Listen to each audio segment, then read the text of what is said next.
The distress beacon had been broadcasting for 72 hours when the Krelix warships finally broke through the colony's orbital defense grid. Governor Thalen watched from the command center as the sleek, predatory vessels descended like vultures circling wounded prey. All frequencies are jammed, his communications officer reported, mandibles clicking in distress. The coalition won't receive our calls for help. Thalen's 4 eyes dimmed with resignation. New Verdant had been established only 3 cycles ago. Too new, too remote, too insignificant for the Galactic Coalition to prioritize. By the time a response fleet arrived, the Krelix would have already stripped the colony of its rare Earth deposits and taken the population as slaves. It was the way of the frontier. Evacuate all non-essential personnel to the underground shelters, Thalen ordered. Prepare for... The command center's proximity alarms erupted in a cascade of warnings. Governor. Unknown vessels emerging from subspace. 60 signatures. They're not broadcasting coalition identification codes. Thalen's hope flickered and died. Pirates most likely come to claim whatever scraps the Krelix left behind. The colony was doomed. Grace checked her HUD one final time as the stealth frigate Shadow Protocol dropped its cloak. Around her, 59 other Earth vessels materialized from the void like ghosts taking form. They were a patchwork fleet, decommissioned military corvettes, retrofitted mining ships, even a few privately owned yachts equipped with military-grade weapons. None of them should have been here. All units, this is Shadow Leader, she transmitted on the encrypted human channel. Remember, we don't exist. No identification, no hails, no survivors who can identify us. We're ghosts. The acknowledgements came back in a chorus of clicks. Old Earth military protocol. Back when radio silence was sacred. Grace had been a captain in the Coalition Navy before they decommissioned her for excessive aggression. Apparently, the other species didn't appreciate humans who actually fought back when merchants were raided. The Coalition preferred lengthy diplomatic negotiations while innocents died. Humanity had learned quickly. In galactic politics, might made right, and the weak had no voice.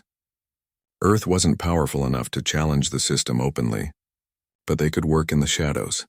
Ezra, what's our tactical picture? Grace asked her weapons officer. Ezra's fingers danced across his console, his face illuminated by tactical projections. 12 Krelix heavy cruisers, standard siege formation.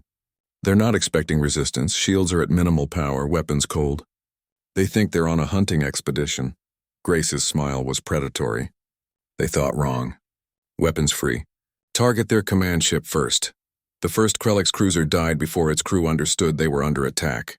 Railgun rounds, simple, primitive kinetic weapons that most advanced species had abandoned centuries ago, punched through its shields like they weren't there.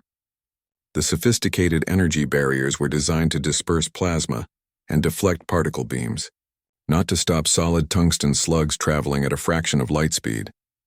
By the time the Krelix fleet commander realized what was happening, 3 more ships were drifting hulks. Unidentified vessels, identify yourselves. The Krelix transmission was shrill with panic. This is a sanctioned salvage operation under Article. Grace cut the transmission. The Coalition's Article 7 allowed salvage rights in disputed territory. It was legal piracy wrapped in bureaucratic language. The strong preyed on the weak, and the weak had no recourse, unless someone made them stop. The human fleet moved like a pack of wolves, coordinating without central command. They'd trained for this, hundreds of hours in simulation preparing for scenarios the Coalition said were impossible. Humans had a saying, it's only impossible until someone does it.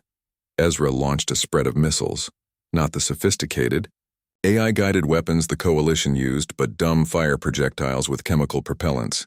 Ancient, crude, devastating. The Krelix point defense systems, calibrated for modern threats, couldn't track the erratic trajectories. Their flagship is breaking formation, Ezra reported. They're trying to run. Let them, Grace ordered. But send them a message first. She uploaded a data packet to the fleeing Krelix command ship. No words. Just a video compilation. Every colony the Krelix had raided in the past year. Every distress call that went unanswered. Every species sold into slavery. And at the end, a simple image, the silhouette of Earth with a caption in galactic standard. We remember. We're watching. We're coming. Governor Thalen watched in stunned silence as the unknown fleet systematically dismantled the Krellick's force. It was unlike any combat doctrine he'd ever witnessed. Brutal, efficient, and utterly relentless. These weren't coalition tactics. These were the methods of someone who fought to win, not to negotiate. Within 20 minutes, the battle was over. The Krellick survivors fled into subspace, leaving their dead behind. The mysterious fleet began recovering their ordnance with practiced efficiency. "Governor, we're receiving a transmission," his communications officer announced. "Audio only, no identification."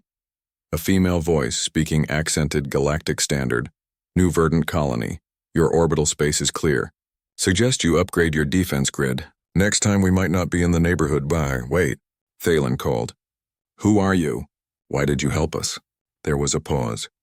Then, let's just say some friends remembered what it's like to be forgotten. "And Governor? The Coalition doesn't need to know we were here.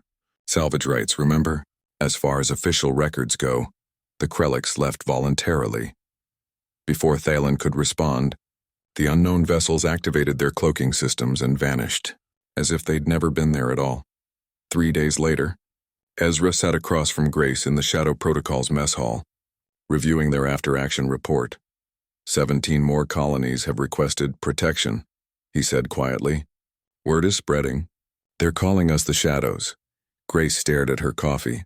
Real Earth coffee, precious and rare this far from home. The Coalition will eventually notice. When they do, maybe they'll start doing their job, Ezra finished. "Or maybe they'll try to stop us." Grace met his eyes. "Then we'll have bigger shadows to hide in." Outside the viewport, Earth's irregular fleet drifted in the darkness between stars. 59 ships and 5,000 volunteers who'd decided that if the galaxy wouldn't protect the innocent, humanity would. They were ghosts. They were shadows. They were proof that someone would always come, even if no one else would. The end.